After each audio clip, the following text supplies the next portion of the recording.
Well, this is absolutely mental.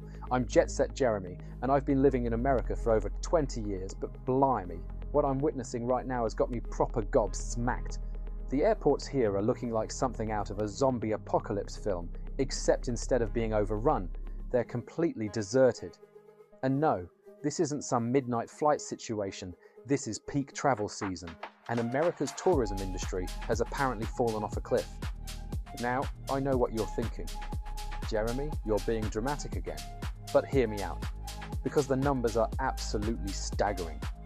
We're talking about a $60 billion loss in tourist revenue last year alone.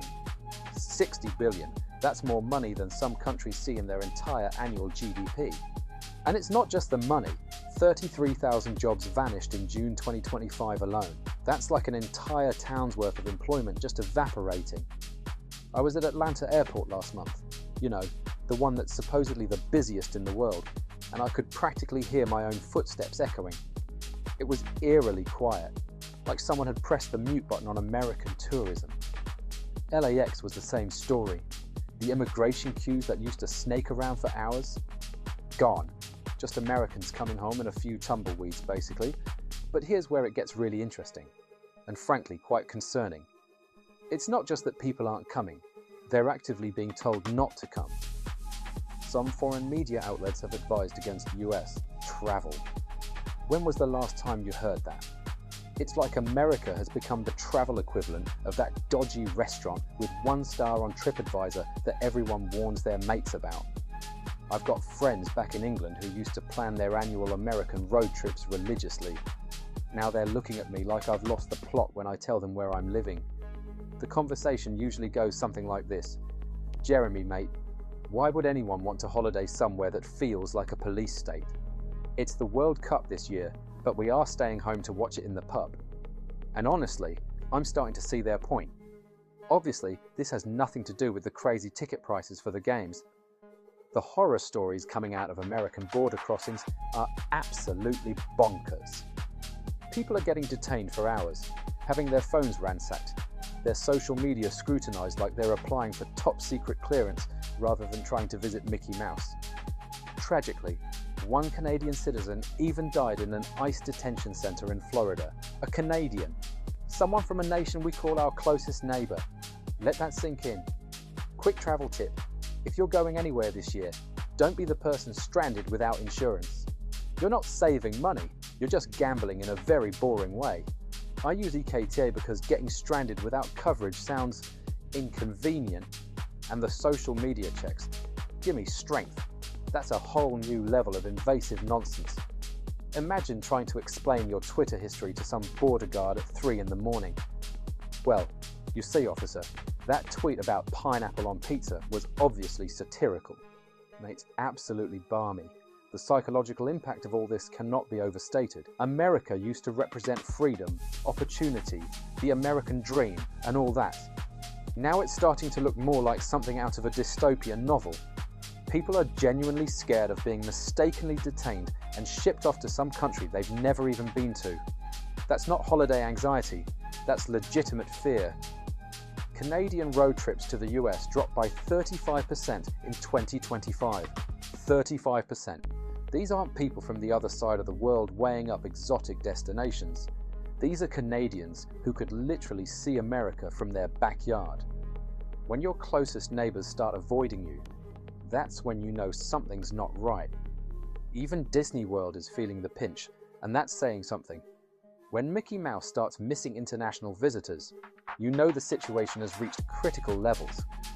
Rumors online suggest Disneyland tickets are being deeply discounted, only $20 on some days, according to anecdotal reports. This strangely isn't the case when I look up tickets to take the kids, but I'm probably not doing something correctly.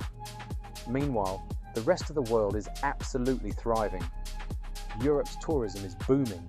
Places like Thailand and Colombia are seeing massive surges in visitors. It's like America has accidentally created this brilliant marketing campaign for everywhere else. Come to literally anywhere but America, where you won't get detained for liking the wrong Instagram post. The economic ramifications are staggering. Tourism guides in New York who used to run multiple tours daily are now lucky to get one booking per week. These are people whose livelihoods depend on America's image abroad, and they're watching it crumble in real time. Tour operators are talking about losing $12.5 billion this year alone. That's billion with a B, not million. What's particularly fascinating is how this reflects America's global image transformation. For decades, America sold itself as the land of dreams and opportunity.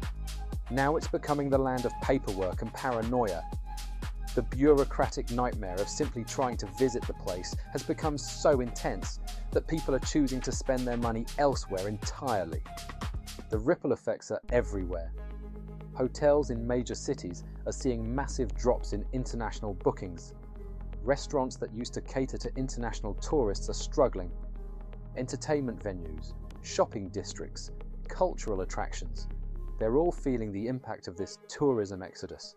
And the timing couldn't be worse with ongoing trade tensions and diplomatic spats, and various excursions making things even more complicated. When you add geopolitical uncertainty to an already hostile entry experience, it's like America is actively discouraging visitors. It's tourism suicide, really. The irony is delicious, though. America has inadvertently become the best travel agent for the rest of the world. Countries that never used to be on people's radar are suddenly getting floods of tourists who originally planned to visit America. It's like a massive redistribution of global tourism wealth, and America is definitely not on the winning side. Let's be blunt, unexpected travel costs will happen. Medical bills abroad, lost luggage, flight delays, being turned away at immigration because of the funny hat your aunt wore at Christmas 2023. They don't care how carefully you built your spreadsheet. EKTA Travel Insurance steps in where your planning ends, offering fast, digital-first coverage without mountains of paperwork or fine print that requires a magnifying glass. I've reviewed dozens of insurance options, and EKTA's value-to-coverage ratio is unmatched for digital nomads and long-haul travelers like you and me. It's like having a safety net you don't feel until you need it. And when you do, you'll be glad you spent less than the cost of one airport sandwich to get it. Click the link below to get covered before your next adventure turns into a financial nightmare. So what's the solution? Well, short of a complete policy overhaul and serious image rehabilitation, America might need to get comfortable with empty airports and quiet tourist attractions if current entry policies continue. Because right now, the global consensus seems to be pretty clear. There are simply too many amazing places to visit that won't put you through an interrogation just for wanting a holiday. The question for now is whether America can turn this around or if this becomes the new normal. Because at this rate, American tourism might become as rare as a decent cup of tea in a gas station. I am just going to hide in my garage until this all goes away. In the meantime, please like and subscribe. It doesn't cost anything. Cheers.